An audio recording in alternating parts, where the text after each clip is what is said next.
Joe, this is all you, buddy. Oh, yes. I forgot I put this one in there. So this story is about my first time going to Six Flags. My uncle... Over which state? In Delaware. Okay. So, I was living in Pennsylvania at the time. My uncle lived in Delaware. And so he got us season pass tickets to Six Flags for me, two of my siblings, his son, and himself. And so we go. Okay, quick question. Is that because your older siblings were grown and gone, or he just didn't like them? grown and gone. They were out of the house. Plus, his son was closer in age to the younger three than the older three. But yeah, so we go. The very first ride that we go on is one that it shoots you straight down and then kind of levels out, and then you get out. Like, that's the whole ride. Me being an idiotic teenager and no one telling me otherwise, I was looking down when they pulled the switch. And I ended up getting whiplash. Like, my head came straight back. And so for the rest of the day, my head was cocked to the side like this because it's not funny. It hurt real bad to move my neck. Oh, no, dude. But I'm going to guess that you were idiotic enough to keep riding rides. Well, yeah, because that was the first ride of the day. And so was it called Free Fall at the time? I don't know, maybe back in the 80s and 90s it was called Free Fall.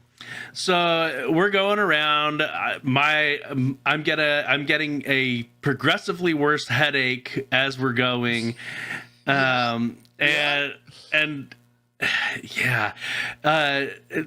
probably is my first ever migraine by the end of the day. It's called CTE, buddy. Yeah, CTE. I was just gonna say that wasn't a migraine. You had brain damage. It's called coup contra coup, where it goes forward and your brain goes bonk on the front of the head. You go back, it hits the back of that. You rattled your bell. Yeah, rang your bell. And my neck was messed up for the next week before I could really have full range of motion, if not longer. Like the next few days, I basically stayed in bed to avoid moving my neck as much as possible. And my headache got so bad that I was closing my eyes whenever I wasn't walking. And so I went on the Medusa. It's a roller coaster, one where your feet dangle. I fell asleep on the Medusa. Oh, you no. did not fall asleep. Oh, no. You passed out from head injury. and then now your life is starting to make more sense to me. All right. You suppose we should tell him that he probably still has brain injuries? No, yeah, I think Kelsey already knows. Wow.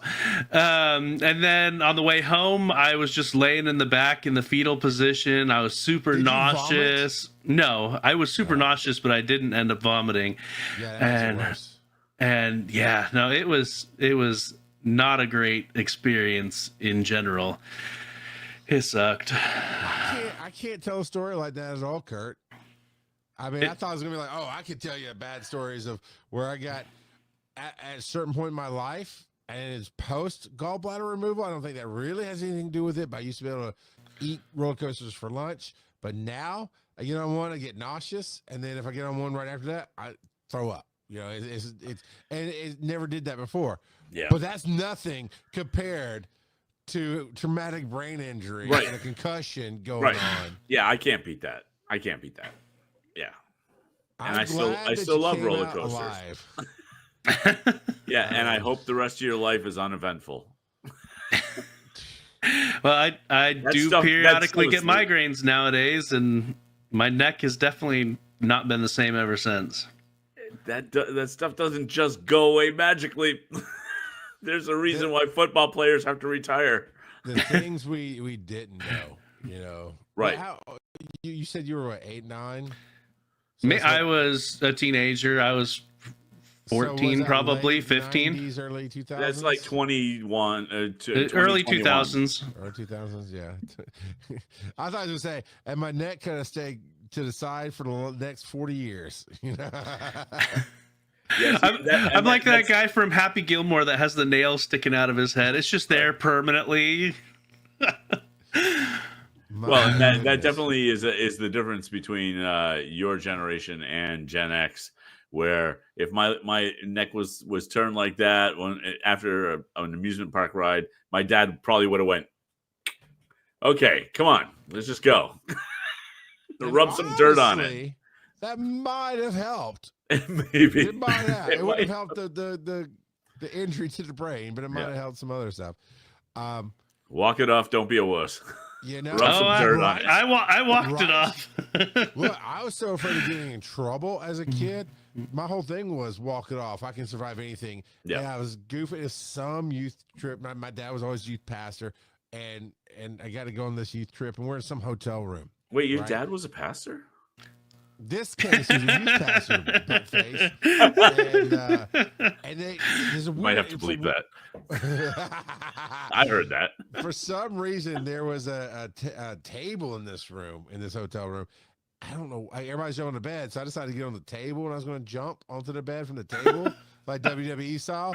Yeah. Except I didn't understand physics yet, so as I went to jump, it flipped the table, and my legs went with it, so I go straight down, right? And it caught me under my ribs.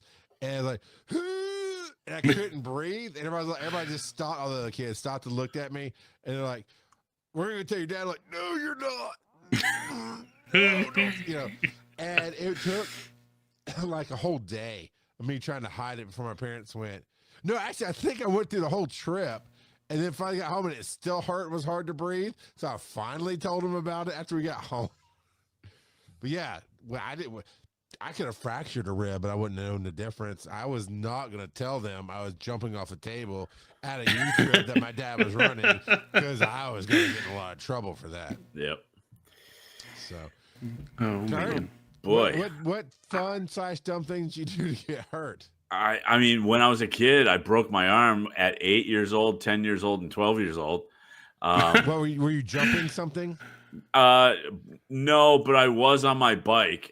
And so, well, for the first two, and flipped over the handlebars.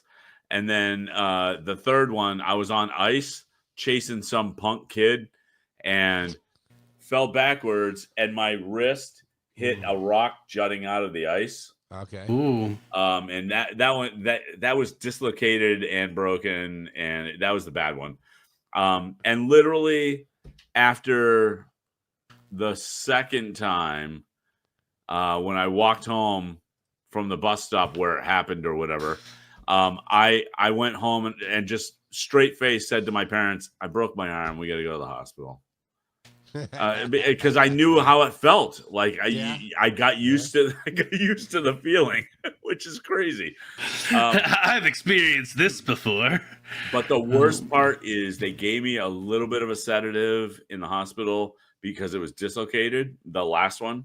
Yeah. And I could feel the doctor pop the bone back in place. No, that's exactly what it was, Joe. It was terrible. It was really painful and really gross. And yeah. I still have a problem when I see broken stuff on film. Sure. Now, I do too. Yeah. Now I know with the shoulder, because I've had to put those back in place for patients before, and they do the relief. Is that the same with the wrist?